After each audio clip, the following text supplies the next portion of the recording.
Hi there everyone, I'm Witchesdrew92. Thank you and welcome to the channel. We're starting our review series with Expedition 33. Now if you've been around the channel or honestly just talked with me more than 5 minutes, you know that I love games with heart. Games that make you feel something, even if that something is confusion followed by existential dread. Expedition 33 delivered on this on all accounts, but also left me with a couple of things that I'm turning around in my head. So let's begin. Now, I'm not going to ruin the story just yet, and I'll give you a chance to run before I get too far into it, but here we go. So, at its core, Expedition 33 is a beautifully crafted mix of third-person action and surreal storytelling. The combat has a really clean rhythm to it, is highly customizable with each character that you get to play, and has a counter system reminiscent of the old Paper Mario, but on steroids. The abilities of your characters are cool to watch, and the game really gives you the feeling of learning these moves, as the timing of the hits is almost as important as the timing of dodging or parrying. It takes inspiration from other turn-based combat games while keeping itself unique. Overall, I had a great time with this game. Even playing through the New Game Plus was really fun, especially as I was so powerful and familiar with combos at that point. The fights, and especially winning those fights, feels deserved, and I had many moments during this game that I thought of friends who would love this game. Now, however, in playing through this twice, I did notice some things that bothered me. The game isn't perfect, unfortunately. Now, I will stay away from the spoilers for now, but let's get into that. Be prepared for as much movie experience as you are a video game. Now, your first playthrough, you may not notice this because each part of the story seems really important while you're in it, and they're very good at even making those scenes where not a whole lot happens, like seem like there's a hidden meaning or things to look for. You'll spend as much time as you do playing the game as you do watching cinematics. It's not the worst thing in the world, but it truly becomes apparent when you go through New Game Plus and, you decide you're able to skip the cinematics because you've already seen them. And it takes your time to beat the game from 24 hours of gameplay down to 8. However, I wouldn't say it's all due to the cinematics, as you are, much more powerful in New Game Plus, and you are much more familiar with enemy attack patterns, so you're much harder to kill with all of that knowledge. So I have a conservative view of, if you are just playing the main story, expect to have about 10 hours of cinematics, and bump that to 12 if you want to go do side missions. All of it is worth watching, but it is there. Now, in the game, you're able to obtain something called Lumina. They are your upgrades, or your gems, if you will, of this game. And some of these Lumina are insanely overpowered, and they're not actually that hard to obtain once you know the attack patterns that you need to. Now, this might be intentional, but some of the upgrades that you can get for your characters are just game breaking. There are some that are completely needed to really make the later game even playable, like an upgrade that allows you to do more than 10,000 damage. But there are others that allow you to do things like attack twice, always attack first, and others that almost feel like cheat codes because you can take down boss fights or bosses that you were having the hardest time with before they can even make a move, or make more than one move at that. Now, another thing that I noticed is you will be encouraged through side missions and curiosity just to explore the world around you. And that's fine, except that the free roam difficulty spikes are wildly apparent in this. So if you have a good handle on dodging or parrying, you might survive, and might even get through with some good loot. However, expect to have to dodge or parry perfectly every time. You will die during these fights, and you'll most likely have to do multiple attempts. But if you beat them, you'll get a large amount of experience and most likely some cool loot. Just remember to bring your res potions and hope they don't kill all your guys at once, because then you do have to start the whole fight over again. My best example for this is a cave that you're able to access once you have unlocked all of your mount powers. And I don't want to go too deep into it, but it seems like a pretty serious place filled with like molten enemies, and are based off of some of the other monsters that you have fought throughout the game. This area it's doable. It just leads to a walkway that you have the option to jump off of to fight the boss down at the bottom of the pit, or turn back at this point, and the game will even prompt you that there is a very strong person at the end of this walkway. We might not want to go this way, and you may want to listen to that warning, because this is the hardest fight in the game, and I have attempted to fight him at max level on easy difficulty, and have gotten him to his final phases of his fight before he just slaughters me. Let me repeat that. I am max level. I have all of the things that I need to kill him.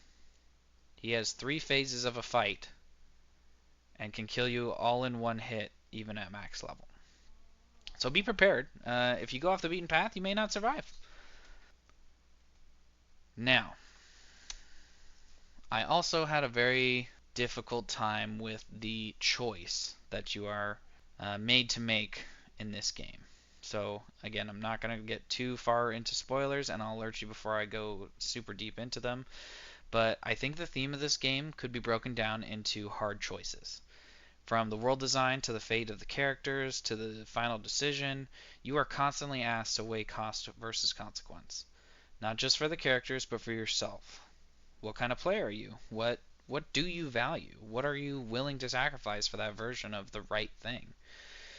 To give this a number out of 10, I think it's a great game. It's worth playing. You should go play it. I give it an 8.7 out of 10, and even higher for somebody that is all about turn-based games. They're going to love this game. The reason I took points away from it, I will explain farther in my spoiler section, but essentially, the endings, I took a full point away, and then just for some of my other criticisms, I did take a third of a point away. So 1 full point along with the 0.3 gets you down to 8.7 out of 10, or 4.35 out of 5. Alright, last warning, spoilers from here on out. If you haven't played the game for yourself, I suggest you pause and go do just that if you have any interest, because I am about to spoil some major story points. So, through the game, you either play as Mael or Verso, with the exception being to change who you appear as you walk around, but this doesn't really change much other than, some skins that you can obtain. But in the first chapter, Verso's spot is filled with a character named Gustav. You're part of Expedition 33, whose mission is to take down the Paintress. As for the last 67 years since her arrival and the fracturing of the continent, the world has been ravaged each year with a culling of the people called the Gamage, where people of a certain age disappear into a breeze of rose petals. You get to witness this as the latest group that is coming of age celebrates with roses for their loved ones as they head to the docks. You and Gustav join the expedition as it's Gustav's last year before his Gamage, and he has a vast knowledge of the previous expeditions and their efforts. Mael joins even though she's only 17 years of age. She was born on her parents' Gamage year, and has grown up as an orphan, only taken in by Gustav and the other expeditioners, and she would rather see the world, even if it's horrible, rather than wait to die by the Gamage. They go in their boat to see the continent after a night of celebration and grieving after the recent Gamage, and Gustav's remarks that they really could be the ones to take down the Paintress, or pave the road for those who come after. You spend your time once you get to the main continent recovering from a failed landing on the dark shores that takes the life of nearly the entire crew. You spend time recovering, and through this recovery you find survivors, many of which you can talk with before you set sail in Lumiere. This ends up being your initial team of 4, Mael, Gustav, Lune, and Sheil. Now, super quick rundown of Lune and Sheil is, Lune is a badass powerful mage who understands how chroma, or this world's magic, can interact with the world. Able to do many of the things magic users can do in other stories, summon the elements, heal wounds, res dead teammates, cause chaos. While Sheil is a warrior assassin, plain and simple. She is calm when others are panicked, and she can deal devastating damage as well as healing with her combos. They each have their own side stories that are fun to play and unlock cool attacks when you do so. But it doesn't affect the end of the game in the slightest. But I'll get to that. So you go through the first act with this group, picking them up as you go. You get to visit some awesome places that teach you the basics of fighting. At the end of the act, Gustav dies to the mysterious man who killed your crew on the dark shores, who reveals himself as an agent of the Paintress, claiming he does what he does out of mercy, not evil, like most baddies in video games. thus becoming more motivation for the rest of the crew to take down the Paintress and her reign of death. Verso is revealed when he saves Mael from the final strike of the mysterious man, allowing them to escape and joining them in their camp later. He joins them on their quest to help them as much as he can, revealing that the man's name is Renoir, and that he and Renoir are from Expedition Zero, the very first expedition crew, and had been made immortal by some action through the Paintress, making himself over 100 years of age. He clearly knows more than he lets on, but his vast knowledge of the continent and its monsters, as well as his ability to never die, are too handy of skills to turn away, especially when it's the only advantage they have on this place. You grieve for Gustave and pick some of Verso's friends up as companions. Esquier and Monaco, two creatures of this world, one an incredibly powerful near deity, and one a shape-shifting gestrel, who help them along their way. As you advance through the game, more and more is revealed, with Mael being the focal point, getting more insight from Renoir and his daughter and flashes of them spying on your band of expeditioners. You grow strong connections to those within your squad, and that seems to lock all of you into your quest. In your first attempts to reach the heart of the Paintress, you enter Old Lumiere, which is the large city in which the island broke off of during the fracture. You reach a manor that is familiar to Mael for a reason that she can't explain, and they are confronted by Renoir and his daughter. They reveal, before Renoir attacks, that Verso is in fact his son, and Alicia is his sister. Verso's only response before fighting to save the group is, "I would love to explain, but I really want all of you to not die right now." He later explains off that Renoir hasn't been his father for a long time and that they broke ties decades ago. The fight seems to go your way to the point that Renoir and the manor vanish. This leads them to take a more direct approach to their quest. Now you are able to reach the Paintress with a weapon created by a creature that you find named the Curator. He tells you that with the heart of two Axons, hugely powerful creatures that have taken out entire crews before, he would be able to craft a weapon to pierce the veil around their target, the Paintress's island. So, as far as gameplay, these end up being some of the most fun boss fights that have you guessing what is real and why and how were these beings even, how did they come into existence? And once you kill them with the two hearts, the Curator will create a sword named Shieldbreaker, and you will use it to pierce the veil around the Paintress. Once on her island, you start attacking her, only to get frustrated that she won't even raise her head in acknowledgement of your attacks. But with the help of the Curator, you're able to open a portal to the Paintress's obelisk, in which she writes the new number on each year when the Gamage happens. Inside, they show you flashes of the Paintress's human life, where she had 3 children, taught them to paint, and lived a life with a husband. This leads you to a large room, where your path is blocked by Renoir once more. You defeat him in a multi-stage fight where he summons a crazy lion made out of lightning, and when you defeat him, the Curator shows up blocking his attacks and showing Mael how to activate the Gamage on someone, taking her hand and placing it on Renoir's chest, sending him away in a flurry of rose petals. This leaves our path open to the Paintress. However, her dialogue is confusing in your first playthrough unless you have figured out the secret on your own. Her final stage of the fight confuses you even further as she refuses to fight you, only sending healing towards your group, giving you a bad feeling. Once she's defeated, there is a long cinematic where the expedition goes home to tell of their success and share in the celebration. However, in the midst of the elation, Verso has a grim expression on his face. At first you think it's because he will lose his immortality, but then a letter from his sister is revealed. In this letter we find out that the Paintress is Mael's mother, and that now that she is gone, there is nothing stopping her father from wiping everyone in the canvas, essentially killing everyone. As she finishes reading the note, a massive energy wave is released in the distance, and Verso watches as all the city inhabitants Gamage away, except for Verso. This is when the twists and turns really start unraveling, as you are given a flashback to the real world. It's in the perspective of Alicia, the daughter of Renoir and Aline, sister to Clea and to Verso. She suffers from scars left by burns that she obtained when she was very young, and this left her with damage to her vocal cords as well as burn marks on her face and body, and as well as leaving her brother, Verso, dead in the real world. Ever since his death, Alicia's mother's Aline has been in the canvas as the paintress grieving for her son, while her father Renoir is trying to get her out of the painting so his wife doesn't lose herself completely to the canvas. Through this flashback, we also get to see that Alicia has hidden the canvas in the real world from her mother and as she enters the painting, and upon entering, she is overwhelmed by her mother's power inside the canvas and is pulled in and reborn as Maëlle inside the recreated Lumiere for 17 years of the canvas's time.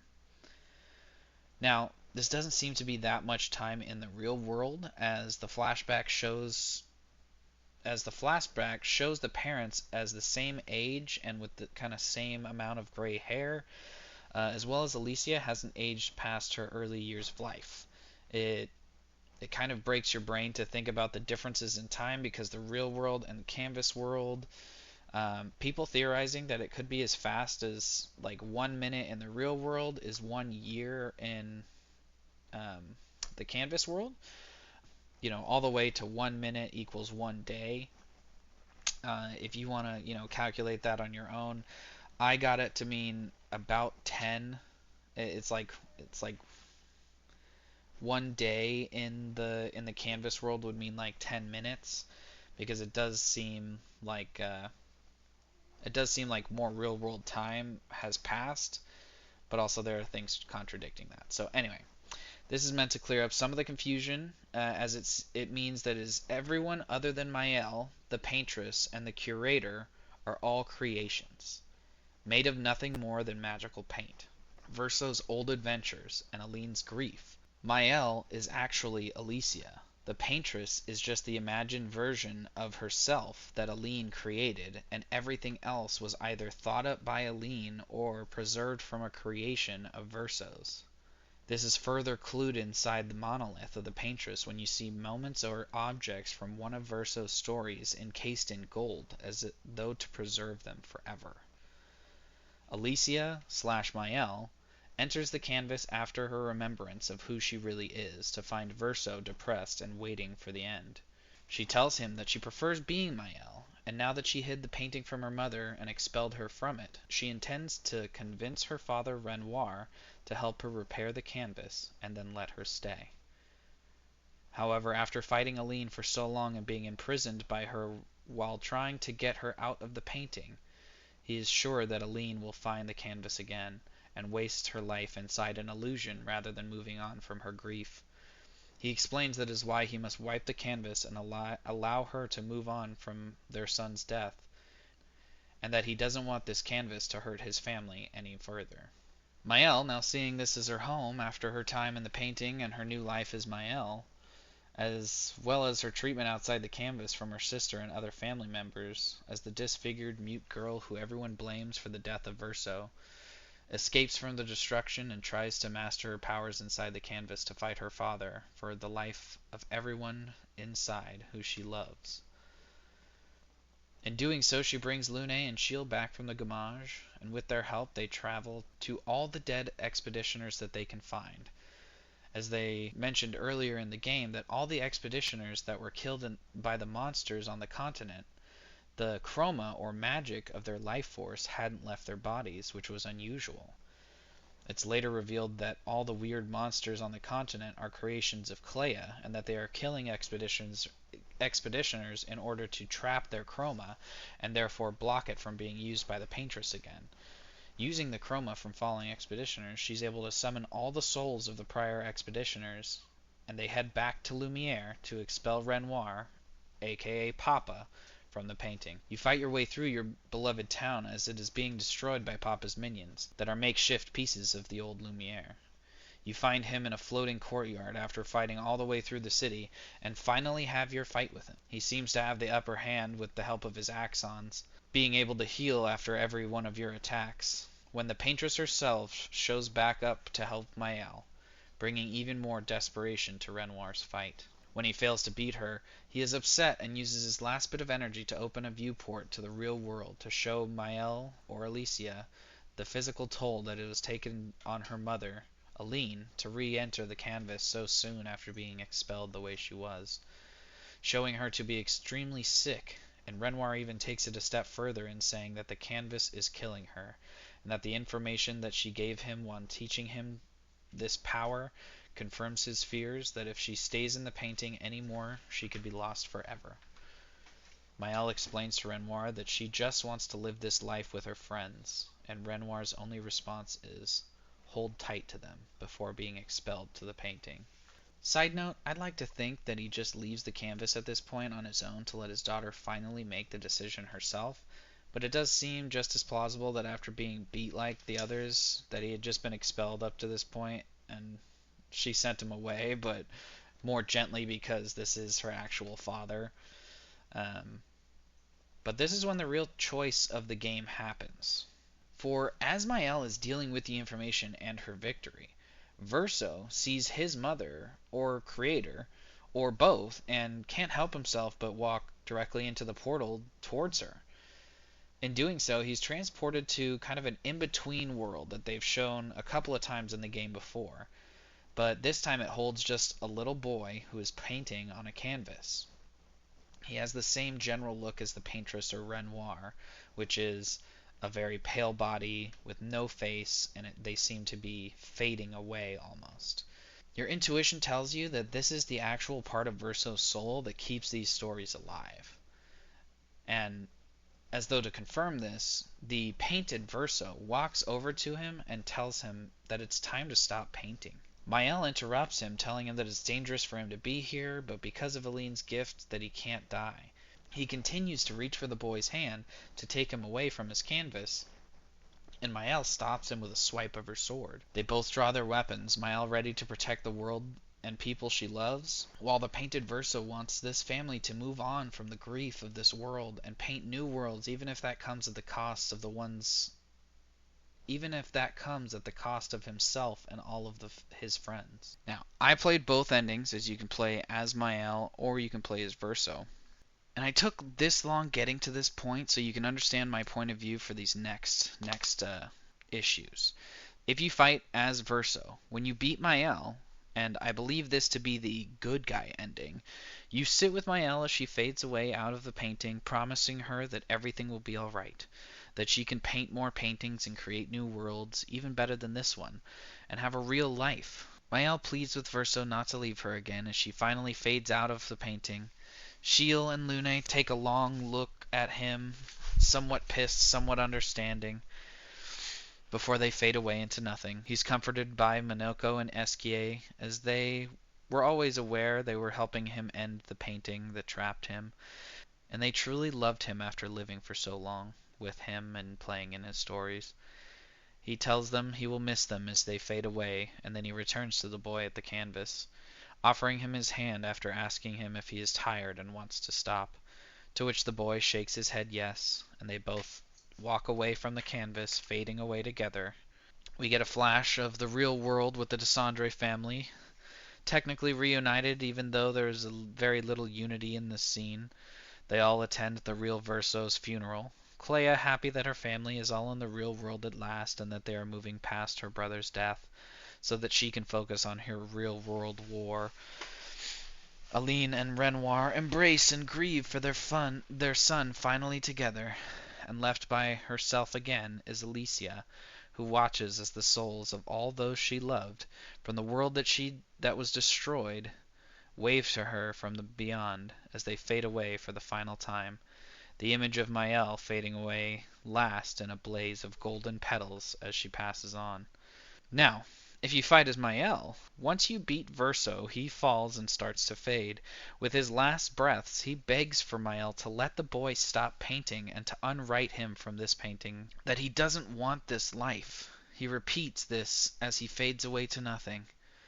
This leaves Maëlle with the little boy. She looks at him and then the portal, which has now started to close. We then cut back to Lumiere, fresh looking and full of people. As the camera pans into the city, you will see many of the figures that you encountered throughout the game, including your companions Minoko and Esquier. They are acting as doormen to the concert hall that everyone seems to be moving towards. Maëlle holds the hand of one of the apprentices of Gustave that we saw disappear when the paintress was defeated, as they tried to find their seats for the event. They spot Lune, saving them seats in a row, that Sheil sitting with her husband that died many years before. Mael looks around to see Gustav walking in with his love interest from the beginning of the game. They all sit together to watch the concert, and the lights change to black and white, similar to the lighting we get when dealing with the Paintress's power. And we see Verso, in a suit, come on stage. He walks over to the piano in the middle of the stage and looks at Mael, who nods her head, and he sits down to play. He looks at his hands and out towards the crowd, filled with his friends and smiles of encouragement. But as he looks at Mael, her face is a smile, but her eyes and cheeks are covered in the same magic paint that shows on her mother's face when she is within the painting. And it is clear that she created all of this with her power, but it may have corrupted her in the end. Verso submits to her power and with a sullen face starts to play the theme for the game as the credits roll. So here's the thing. I was pretty unhappy with the endings. I was so unhappy that I played all the way through New Game Plus, making all the opposite decisions, finishing up all the companion quests in hopes that, the ending might even change just a little bit. Something to give me just a little bit more good feeling rather than two endings that just really made me feel horrible. Something that to make it make more sense for the characters that you have come to feel like acting so different than you expect them to, right? So I did this and was disappointed to find that they are the same, no matter what you do in the game, which is quite annoying. You even have a chance to make Sheil or Lune the painted Verso's love interests, at least for the purposes of the game, and that choice doesn't even change anything about the reactions for the final choice. Which was confusing because even if you pick Lune as your love choice, Sheil still treats you the same way at the end of the game, which was confusing to me. I may even do a whole video dedicated to the endings because I can say with utmost certainty that the endings are my least favorite part of this game. Mainly because they don't fit. The characters that you get to watch make the final decisions don't match their characters in the game. For example, all Mael wanted to do was live in this world with her friends. But never do we get the impression that she would force anybody to live there that didn't want to, like the Painted Verso. As well as the good guy ending, leaving Alicia in the same neglectful, spiteful, grieving family life as a disfigured mute, and none of her real family even tries to comfort her in the final scene. There is no growth for that family, where if this were no, we all need to live in the real world, that's the better choice, why wouldn't she receive any love in that final scene, essentially? They could have at least embraced her or tried to embrace her, and even if she rejected that and said, I'm still in my grief for everything, not just Verso, it would have made more sense to me. You would have had just that much more closure, but instead she's just ignored again, and the only people who ever fought for her fade away as a memory right in front of her face, and it just didn't feel right. Essentially, the final decision can be broken down to: do you release Verso's soul from the canvas, or do you imprison him to preserve your other friends? But in my head, it would have been very easy to unwrite the painted Verso and then save everybody else. Or she could have been shown letting the canvas die, but re-sparking those same ideas and people on another canvas. One where she honored Verso's memory by having the concert hall named after him, or something like that, rather than just a mass delete of the whole world she loved with no hope of getting that back, even if it was through her lens, not Verso's or her mother's. It could have been much easier to know which was the good guy or bad guy endings, and it would have felt more like the characters that you've been playing through all of these decisions, right? So if you do let Verso die, you let everyone you fought for die, and if make him live as a prisoner, um, you know, if you make him live, he basically gets as much freedom as like the Axons, because he's just a painted character. I think I am going to make a video in the future about these endings just so that I can finish this one up. So Expedition 33 earns an 8.7 out of 10 for me, losing a full 2 points for the endings and making up for some of that back with how much fun I had in the new game plus mode. The fighting, while very visually appealing, can become repetitive once you get to know the attack combos, but that is pretty common for turn-based games. I fully recommend this game, with the caveat that there's a lot of death in the game and lots of themes of self-deletion. So if you have if you're sensitive to those types of stories, then maybe think twice about playing this one. But everyone else should have a blast. But let me know what you thought in the comments, and check us out for more content. Because at the end of the day, we're just average gamers with opinions, but that's where some of the best conversations happen. Take it easy. Thanks for watching. I'm Drew. This is Magic, and we're just getting started.